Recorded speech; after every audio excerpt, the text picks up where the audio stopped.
Sorry, my phone alarm went off. It was making sure I was awake, and I was like, yeah, I am awake. I'm at my computer. Thanks. Um, Hi, welcome. So, this is kind of interesting. I've never done a stream like this before. Usually my streams are like writing-based streams, and they're a lot longer. This one's going to be not too long. It's going to be kind of on the short side of stream. But I wanted to know, just for anyone who happens to pop in, to let me know how any of your writing projects went this month. For me, not good. If you watched my last video, my monthly recap, I was in a lot of pain this month.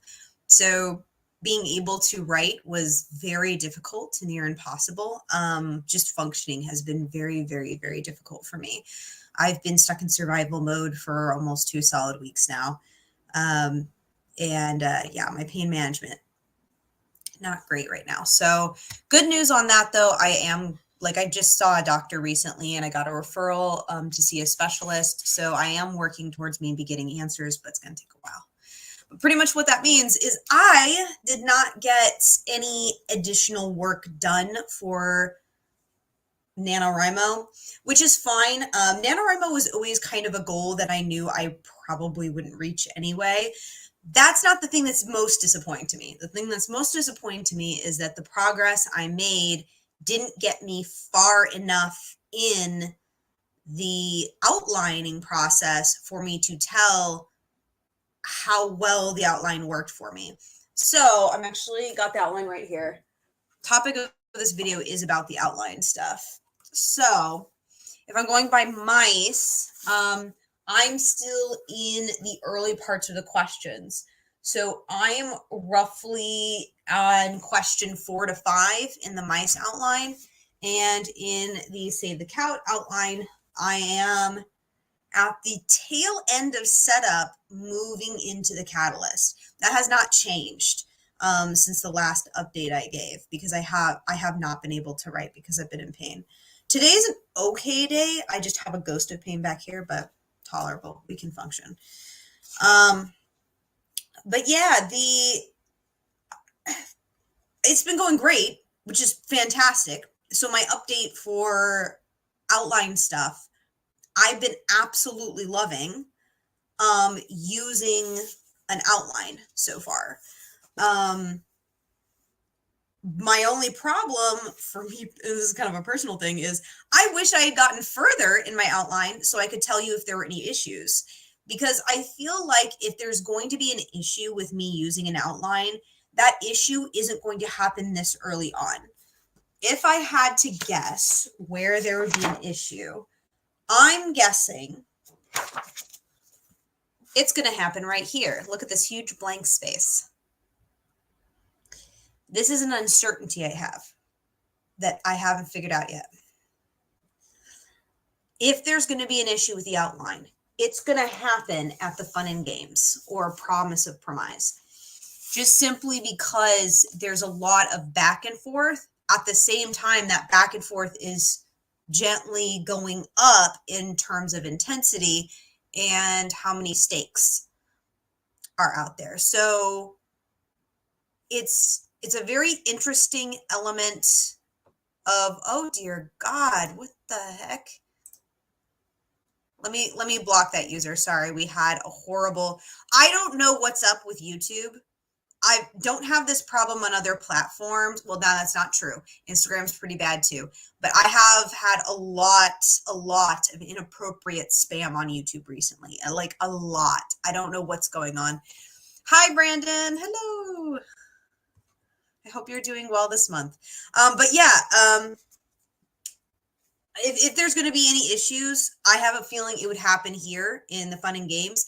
As fun and games is, and as interesting as it is, I feel like it's the most critical point in the book for racking up that energy and pulling your reader through.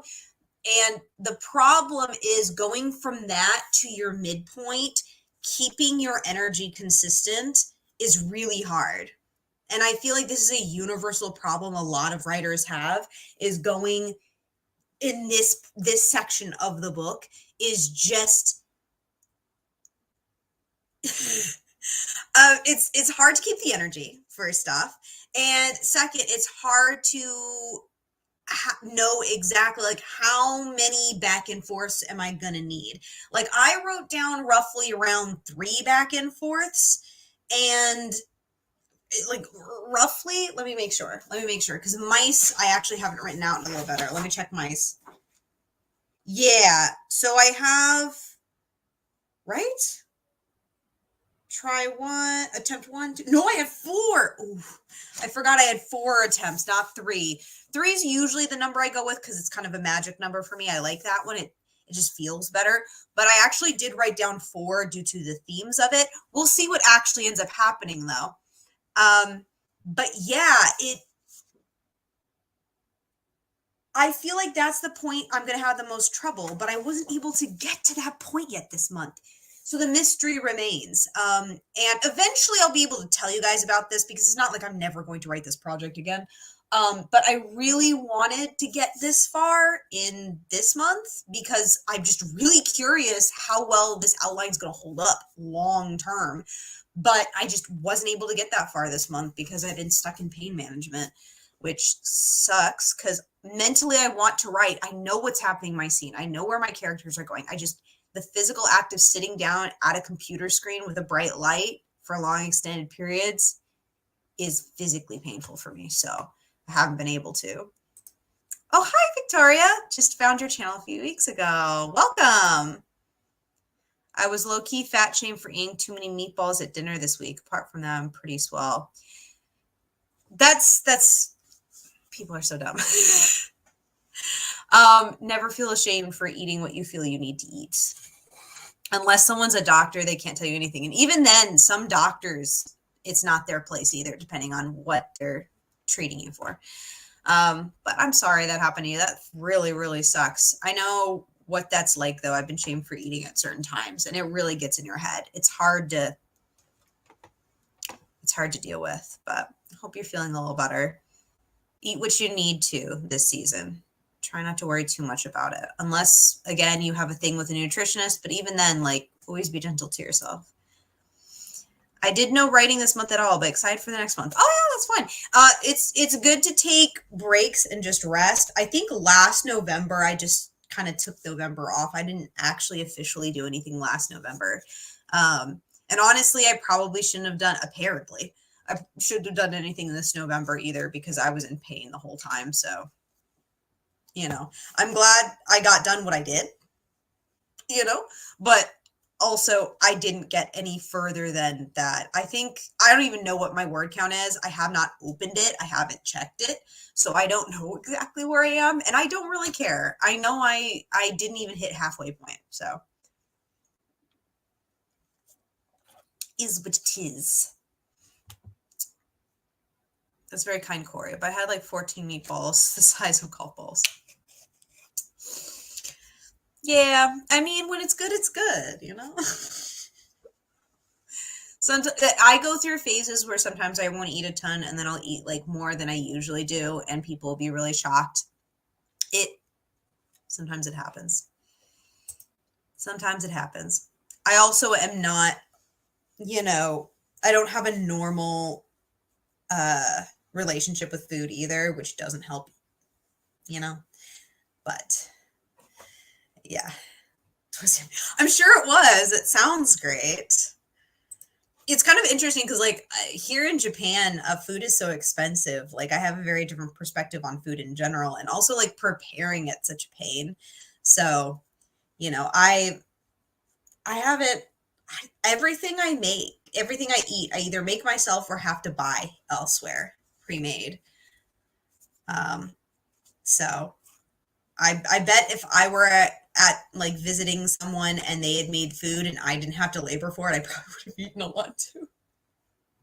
Because I didn't have to work for it. It sounds horrible, but like I really, it's one of those things. I didn't mind cooking as much when I lived with other people and I wasn't cooking all the time. But now that I like have lived alone for years, I cook everything and it's a strain and I hate cooking now because I'm doing it all the time. It's exhausting. But yeah, I feel you. But yeah, have you guys used an outline before? What are your guys' thoughts on outlining?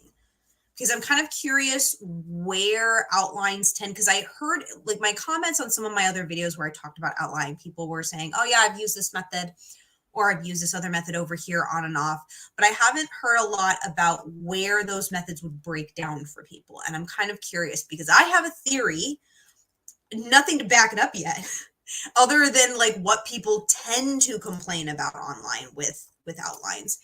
But I have a theory that it is the tail end of fun and games moving into the midpoint tends to be where people struggle. That's my theory. Just simply because online people complain a lot about the middle part of their series, about it slowing down or the pacing being off or their characters meandering too much. So I feel like if any spot is going to be a hassle in general for people, it's probably that one. But I don't have the matrix to break that up, to back that up. It's morning for me, you could tell. As for writing, I recently had trouble giving agency to a teenage character when all the other characters are adults. I think I might be able to fix that by changing the time period of the story. Yes and no. So I guess it depends. Because a lot of people assume that like in Yolden times, younger people didn't have agency, but actually people were expected to be adults very young back in the day. At 14, you were of age. So actually teenagers had a ton of responsibility back in the day. It's currently in present day saying, but I think it's more believable to take place in ancient times. Ah, there we go. Yeah. So you were picking up what I was putting down. Yes. Yeah. Children did not have protections, and yeah, they weren't seen as children anymore. And honestly, it's really sad because they very much are. Like people are not, because here's the thing as well, like when I've read things about teenagers who have agency, yet they still remain teenagers, the balance point seems to be the difference between how society puts the expectations on, oh, you should be able to do this, you should be able to make all these decisions, you should be responsible enough to manage all of these things. Yet, while they had the agency and ability to do so, they were not great at it. They were able to implement some of it because there are teenagers out there and very young adults that are good at some of those things, like maybe time management, for example. But they'll be really, really poor at other decision-making factors. And the reason for that isn't just, oh, they're teenagers. It's just simply the lack of experience, not just in life, but with themselves. So like my greatest problems I had as a kid was my lack of understanding about myself and what I was actually realistically capable of doing, which interestingly enough is a misconception I still have as an adult. It is very difficult to figure out exactly where your limits are. I feel like most people don't start truly learning their limitations properly until they hit their 30s. Because everyone I know who's hitting their 30s is starting to learn it and actually get good at it. It takes that long to figure it out. And I think part of that is we don't, as a society, teach it. So it's an element that goes unlearned officially. So you kind of have to figure it out along the way, which is really painful because you keep putting expectations on yourself that are impossible, or expectations in your world that are impossible. But yeah, usually when I see that worked out really, really cool, it's those kinds of elements because the brain hasn't finished developing yet, and it won't finish developing until I believe it's anywhere between 25 to 28 years old, depending on the person. But yeah, I feel like when I hit my 30s, it was a massive shift for me. I mean, to be fair, I also moved to another country in my 30s, so that probably has something to do with it. But yeah, good luck with that. That's a difficult thing because there are teenagers out there that act like adults because they literally have to. They don't have a choice in their life, right?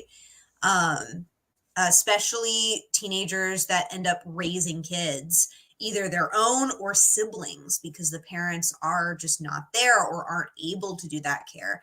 And then they take on that task. These are still children. These teenagers are still children themselves, but they're raising children. And it's a very interesting look because they're going to be very, very, very good at a lot of things that you wouldn't think they'd be good at. But then at random stuff, they're going to struggle a lot because they're still children. The cast is investigating paranormal suicides, cults, government involvement, law enforcement, lots of PTSD as a result. My target audience is geared towards adults, and I recognize that kids are. Yeah, PTSD. Ooh, that sounds like a hard thing to write about. I know people who have it, and it's rough. There's some really scary stuff about that. Good luck. That's a really, really difficult topic. It's going to take a lot of research and editing. Godspeed. But yeah, I think, Brandon, did you do an outline for yours? I think you mentioned that you had done an outline for one of your series. Is this the one that's a series, or was that a different project? I might be getting it mixed up with a different project. Kids are capable more than we give them credit for, but I have to think through the lens of adults reading about 16-year-olds solving murders, wondering why all the other adult characters aren't. Honestly, the first thing that comes to mind of why adults wouldn't, but a child would, is that it has something to do that is the child logs as important, but the adults dismiss as childish or not important. So, for example, if the child picked up on something like, oh, well, I see a lot of these murders are happening to a particular kind of kid, like kids that they log as, okay, these kids are part of these cliques at these schools or something like that. Something that adults would dismiss as like, oh, that's stupid. This is an adult probably committing the murder. But the kid's like, I think this might be another child or something like that. Like maybe they log something like that. Something that the adults maybe wouldn't take seriously. This is all my 8-book series I talked about a while back. It's the same one. Okay, so this is the one that you did do kind of like a pretty big outline thing for. Ooh. 8-book series. I can't imagine doing, this is extensive. And yes, I did it, obviously. So could I do that for 8 more books? I guess, but that's a lot. I can't imagine doing that much. How big is your outline? Did you fill an entire book with it? Because I feel like an outline for 8 books would be massive. These pages are big. I used a sketchbook, so these are huge pages. I think this is I want to say B. Is this B4? I don't know, but it's pretty big. So I can't imagine how much space an 8-book outline would take up. I guess you could use the back of wrapping paper, just unwrap. That's kind of what this is, actually. I believe this is the back of some wrapping paper. And I use this as the general chapter and scene breakdown for Project Clockwork. So, be resourceful. It can work. Wow, that's insane. Congratulations on making an outline for 8 books. That's a lot. For outlining, I'm working with 5 main perspectives, including the antagonist, and I highlight the main objective for each character in each book. It's currently just 2 pages. Oh, so it's a really brief, main objective only. That's interesting. That's interesting. I feel like if I were to do a project that massive, I would need a more expanded outline, but maybe that's just for me. I would worry that I'd meander too far off course. But if you've got enough of a log in your head, that's the thing. I have a bad memory. Most people remember things better than I do, so it's probably not a problem for a lot of other people. But for me, like, I forget things, even things I love, I will forget them pretty easily. I would imagine a detailed outline would be much, yeah, yeah. I mean, my outline, which is again on very large paper, is about 4 to 5 pages long. So I can only imagine that if you were to do, which isn't too bad, but like this is big paper. I'd imagine if you had 8 books, 8 times 4 is, I don't even know. I can't do math. 24 is 8 by 6. No. 4 by 6 is 24. Plus 4 is 28. Plus 4 is 32. 32 pages. If your outlines were only 4 pages each, which I don't think I think they'd be longer by a little bit. So you're looking at maybe around 40 pages. That's not too bad, but it's still like a lot. It's a lot of pages. Oh yeah, I'm not going to make a detailed outline for the whole series in advance. I'm only planning the major plot points for the series. I mean, I think realistically, now that I'm thinking about it, I would probably also do only major plot elements for the entire series. But when I was doing individual books, I'd probably, when I got to that book, I would then do a detailed outline for that book, do that book, make a detailed outline for the next one. Because yeah, come to think of it, if you did detailed outlines for all 8 of them, there are some benefits of doing that, but a huge drawback of possibly doing that would be if you went off script and it worked better for you, let's say book 3, now your detailed outlines for book 4 through 8 don't work, which would be a problem. So yeah, you'd have to find some kind of middle ground for sure, because you don't want to overplan and then have to pull all the way back. But at the same time, you wouldn't want to underplan. So I don't know. I guess it depends. Like, you know, when I get further in my own outline, I'll probably have a better idea of like if I were to do a series, because I have one story idea that's a series. That one's kind of weird though. I feel like I'm going to have to change the format of that, because that's Grimmspark, which I don't think you guys have heard about at all on my channel. Grimmspark is the only story idea that is a multi-parter, but it's the weirdest project I've ever tried, because I've tried it 2 times and I never finished a draft, but I get really far in it, and it's really, and all of a sudden I just know it's not working. Not that it's trash, but that it doesn't work, that there's something critically wrong with it. The first time, I believe I was 20 or 30,000 words in, and I realized this doesn't work. I have to start over. It was like my soul knew it. It was such a strong thing that I deleted the whole thing then and there and started over. And then the second time I attempted this story, I went all the way up to, I might have 60,000 written actually. And I also have to start over again. Like there's something wrong. I can't figure it out. It's not the characters. I think it's the world they're functioning in. There's something not right about it, but I haven't figured it out.